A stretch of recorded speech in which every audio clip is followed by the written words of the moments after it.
वानप्रस्थी किसको कहते हैं? जो संग्रह किया है इन 25 सालों में, धीरे धीरे उससे निवृत्त हो, छोड़ो। जैसे राजा महाराजा बोलो क्या है, वो चले गए, वन में चले गए, सब छोड़ दिया। वैसे ही वानप्रस्थ, भरत जी महाराज वानप्रस्थ में चले गए, भजन कर रहे थे, राज्य छोड़ दिया, घर छोड़ दिया, परिवार छोड़ दिया, सब छोड़ दिया, सब छोड़ के आ गए, जंगल में कुटिया बना के भजन करने लगे। एक बार क्या हुआ, वो भजन कर रहे थे, सामने से उन्होंने एक दृश्य देखा, एक मृगी जो गर्भिणी थी, गर्भ समय उसका दिख रहा था, दिखने से ही कि पूर्ण हो चुका था। वो मृगी जल पीने के लिए आई। जब वो सरोवर में जल पी रही थी तो उसने कहीं से सिंह के दहाड़ने की आवाज सुनी। सिंह की दाढ़ की वजह से उसे डर लगा, भय लगा, और भय के कारण उसकी प्रसव पीड़ा प्रारंभ हो गई। तो उसने बच्चे को जन्म दिया, लेकिन उसका भय समाप्त नहीं हुआ। भय के कारण उसने सरोवर में छलांग लगा दी। अधिक देर तैर नहीं सकी, और न तैरने के कारण वो डूब गई और प्राण निकल गए उसके सरोवर में।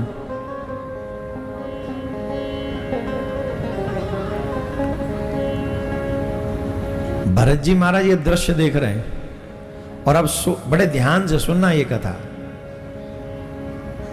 फंसते हैं तो कहां फंसते हैं, एक सेकंड लगता है फंसने में। भरत जी महाराज ने सोचा इस मृग के बच्चे का पालन कौन करेगा। भरत जी सोचने लगे मैं ही ले आता हूं, तो अपने आश्रम में उस भरत मृग के बच्चे को ले आए, उनका लालन पालन आदि करने लगे। अब ध्यान कितना गया, खुद नहीं खाते पहले उसे खिलाते हैं, स्वयं जल नहीं पीते पहले उन्हें जल पिलाते हैं।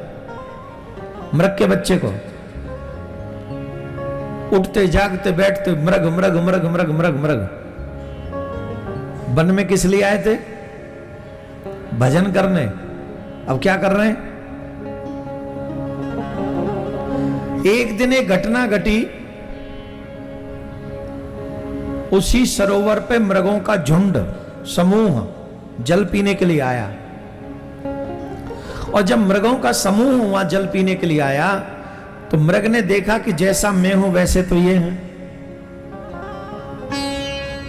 इसका मतलब है मैं किसी और के साथ रहता हूं। वो उनके साथ मिलके चला गया।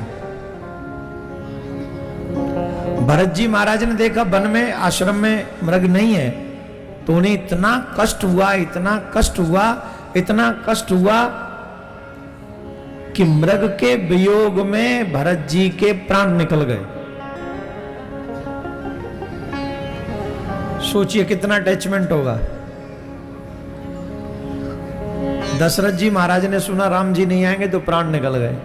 राम राम कहे राम कहे राम राम कहे राम, तन पर हरे रघुवर विरह राव गयो सुरधाम। भरत जी महाराज ने मृग के मोह में प्राण त्याग दिए। शास्त्र कहते हैं अंतमति सुगति, अंत में मरने वाले की, ध्यान से सुनिएगा, मैं बार बार आपको सावधान कर रहा हूं। जिनने हाथ उठाए थे ना, हम दोबारा जन्म नहीं लेना चाहते, उन्हीं के लिए कथा है, बड़ी सावधानी से सुनिए। भरत जी महाराज मृग मृग मृग मृग कहते कहते उनके प्राण निकले थे, तो उनका अगला जन्म मृग का ही हुआ। कहने का मतलब क्या है? मतलब यह है कि अंतिम समय आपके मन में, आपके विचारों में, आपके चित्त में जो व्यवस्था रहेगी, आपको अगला जन्म वैसा ही मिलेगा। समझ में आ गई बात? नहीं आई?